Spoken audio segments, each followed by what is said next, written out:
Howdy folks, and welcome to another Taste of Gameplay video, this time for the Japanese Tier 9 Premium Destroyer, the Minegumo. As always, these videos are designed to give you a sample of the gameplay of the ship, not to be an exhaustive analysis. I recommend the Wargaming Wiki or other content creators. So, another Japanese torpedo boat. I just got done with this great game in a Tier 3, Wakatake, and unfortunately the game was a loss. This is going to be actually another great game. Had some really good games today, and this one is going to be a W, which is always more fun. I like the Minegumo. I don't love the Minegumo, but I like it. I get a kick out of playing this ship. I come back to it more often than you would think. I know a lot of people think it's pretty junk, and I get why they feel that way. It's a little underwhelming in terms of its torpedo power. They hit really hard. They do like 20 to 22,000 damage, but you only get 6 of them, which is a little sad at Tier 9, especially for a boat that like leans into the torpedoes so heavily. It has all the standard Japanese torpedo boat things. It has smoke. It has good speed in a straight line. It doesn't turn very well. And the guns are kind of terrible. But I say the guns are terrible. By the way, I don't know why that aircraft carrier failed to spot me. He completely missed the cap, but you know, more for me. So the guns are not good, right? I mean, the reload is really long at 6 seconds, but they're not nearly as bad as people think they are. And spoiler alert, I'm actually going to get more damage this game with my guns than I am with the torpedoes. I'm going to get a couple of critical torpedo hits, and those are really important, but I'm also going to farm a bit of damage with the guns. And, you know, Mighty Jingles in particular always gets mad when he watches Japanese torpedo boat play, and the people just won't use their guns. They just won't fire the guns. Fire the guns, people. Fire the guns. So, the Minegumo, the big gimmick of the Minegumo, and when this was introduced, this was actually extremely uncommon. I wouldn't swear the Minegumo was the first one. I don't think it was. But yeah, obvious torpedoes are obvious.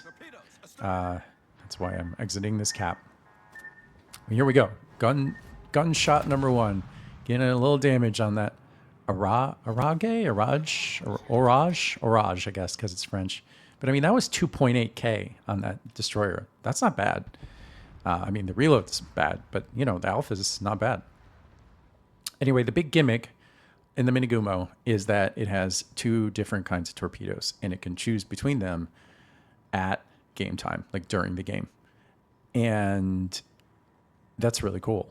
Now, both of the torpedoes have a bit of a downside. The long-range ones, and they are very long-range, they're 15 kilometers, but they are pretty slow.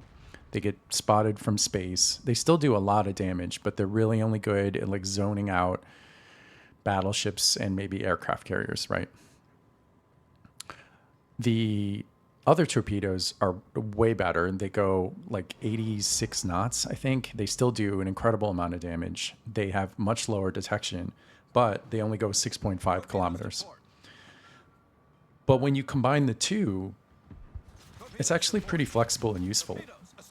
Like, these torpedoes are exactly what you want in this moment with this pushing North Carolina.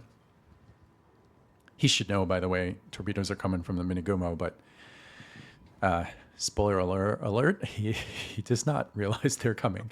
So, you know, but the thing is, if you only had these 6.5 kilometer torpedoes, it would feel really bad because you would feel completely useless in situations where you can't get within 6.5 kilometers of people.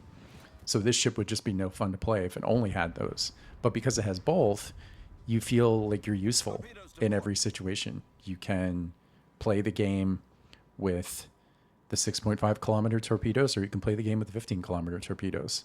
So I really like it. Is it a great ship? No. I mean, there's better ships. Like Shimakaze, definitely a better ship. You only get one kind of torpedo, but they're better than both of these. They go 12 kilometers. They go pretty fast. Of course, the Shima can pick from 3 different kinds of torpedoes, but almost everybody uses the 12s. But the Shimakaze is a tier 10 ship. This is a tier 9. So, you know, all tier 9 ships kind of have some limitations or flaws. I don't know what happened here. I got a bad lag spike. Fortunately, I wasn't at a critical moment. I'm not sure what that was all about. Luckily, I'm pointed away from him. So at this point, I realized that the Yugumo is spotting this hipper, and there's literally no reason for me not to just put some smoke between me and him and start using guns. And so that's exactly what I'm going to do. I mean, even if the guns aren't that great, like it's free damage, right? Free real estate, as the internet might say. So, 20,000 damage I'm on right now. Let's see what happens when we get done with this hipper.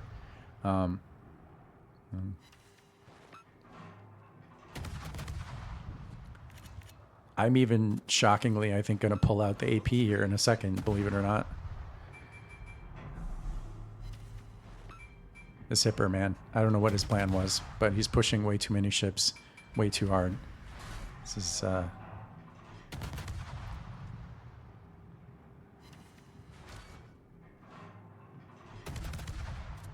Of course, I can only do this because the hipper doesn't have radar and, I'm staying out of his... I guess he either doesn't have hydro or we didn't use it.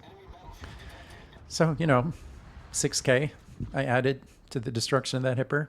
I mean, not so bad, right? Not so bad. I'm a little worried that he's fired torpedoes, which is why I'm turning and facing him. Also, because that's the direction I want to go anyway. But, I mean, this is a good situation where now I'm like, if I only had the 6.5 kilometer torpedoes, at this point, I think that the Orage has pieced out of here. But that's a dumb assumption for me to make because he would have hit the ships that we have in the middle of the map. So I should have realized that he's still here. And that starts to occur to me right about now. And I think that's why I'm going to switch back to the 6.5 kilometer torps, which, by the way, happens really fast. It's 6 seconds. Not so fast that you can do it in the middle of an engagement, but, pretty fast. So I switched back to the 6.5 kilometer torps, and now I'm planning on, engaging this Orage. And I'm willing to do this because I have the Yugumo behind me.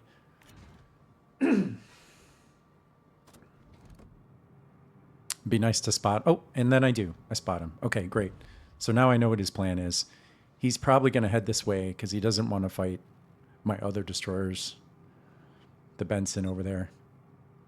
He's still, unfortunately, on pretty full health. I cannot outduel him. Oh, and then a wild Jaeger appears. I'm like, what the heck are you doing here? He is way, way, way too close. Now, the Jaeger, hilariously, is one of the few ships that I actually can win a gun duel with. He has heals, though, so, over time, it's going to be difficult to kill him with these Minegumo guns. So I'm not going to try. I'm also worried that he's launched torpedoes at me, which is why, when you think torpedoes are coming, assuming you don't have hydro, which unfortunately the Minegumo doesn't, just point your bow or your stern at the torpedoes. At this point, the torpedoes would be here, and there they are. We've avoided those. Now I'm doing this wide turn. This is one of the limitations of the Minegumo. I'm going to launch one set of torpedoes straight along his line. Avoid these. Then I'm going to hit the smoke, hit the speed boost. He's going to take a torpedo. There we go. And he's toast. And just like that, we won this flank. So obviously I had help there. I had the Yugumo spotting for me. Someone was shooting from off screen. I'm not actually sure who that was. But yeah. And then this Jaeger gets spotted by the Benson, who's pushing a little too hard. But, he's going to pull it off. Oh, wait, no, he's not going to pull it off. He's toast. Speaking of not using your guns, this Jaeger should absolutely be using his guns on that Benson. And down goes the Benson, and I lose spotting. But we've won this flank. My friend, the Yugumo there, is going to cap. I don't need to stay here. I need to push up and help and flank these destroyers, this North Carolina. I'm guessing he's going to head all the way to the right. I'd love to find the Jaeger, but I need to find the Jaeger in a situation where, he doesn't have any help. I can obviously totally take the Jaeger, but I don't want to be shot at by that North Carolina. But I would love to torpedo him. At this point, I realize that the Implacable there has literally not moved since the beginning of the game. So I'm going to launch some cheeky torpedoes here just in case he doesn't seem to be AFK, but you do sometimes run into aircraft carrier players that literally never move their ship. So this is where the 15-kilometer torpedoes come in handy. I'm going to close to exactly 15 kilometers, 14.9, and I'm just going to launch torps directly down his vector. It's not going to work, unfortunately, but it is one.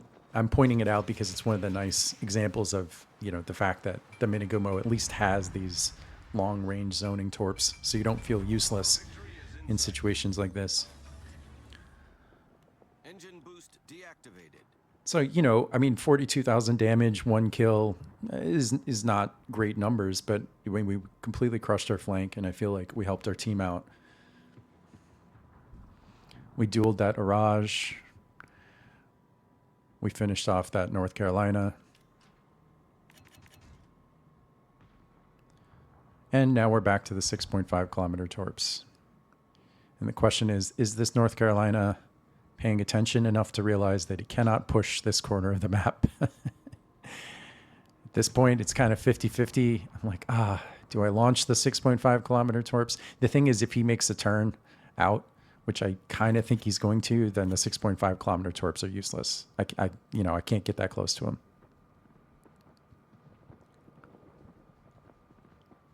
So I switched to the 15 kilometer ones, and I'm like, well, you know, maybe, right? Stranger things have happened. Might as well try. I probably should have launched them closer to him because I do think he's going to make a turn out, and eventually he does. And again, I might as well smoke up and use the guns, right? Might as well. I mean, no reason not to. I'm at 42k damage. Let's see how much we can get in. You know, I mean, that's a 1,700 damage hit. Yeah, I mean, again, 1,400. You know, they're not going to win any awards, but nothing wrong. Trying to light some fires. Good fire chance on these guns, 10% per shell. Can't remember if I actually do get any, but, you know. Obviously, this is not the role that this ship is best at, but hey, again, hey, why not, you know? Every little bit helps. What was I at? Like 42? All the way, I'm up to 60? Whoa. Is that right? I guess that must be the fire. I don't think we're going to get this guy, actually, by the way. I think we're gonna point them out because we have 980 points. I think he's going to save his star. He's going to live to see another day. Anyway, that's the Minegumo. Yeah, it's not a great ship, but it is a good ship. It's a fun ship. I like switching back and forth between the different kinds of torpedoes. It's a team play ship. You need your team to be on top of things. It's not the kind of ship that's going to single-handedly win games. You're not going to hit anything with those 6.5 kilometer torps unless it's a battleship pushing you, or maybe a destroyer who isn't paying attention. But luckily this game I got one of each of those. So yeah, good game to show off the Minegumo. That will do it for this one. I'll see you guys in the next video.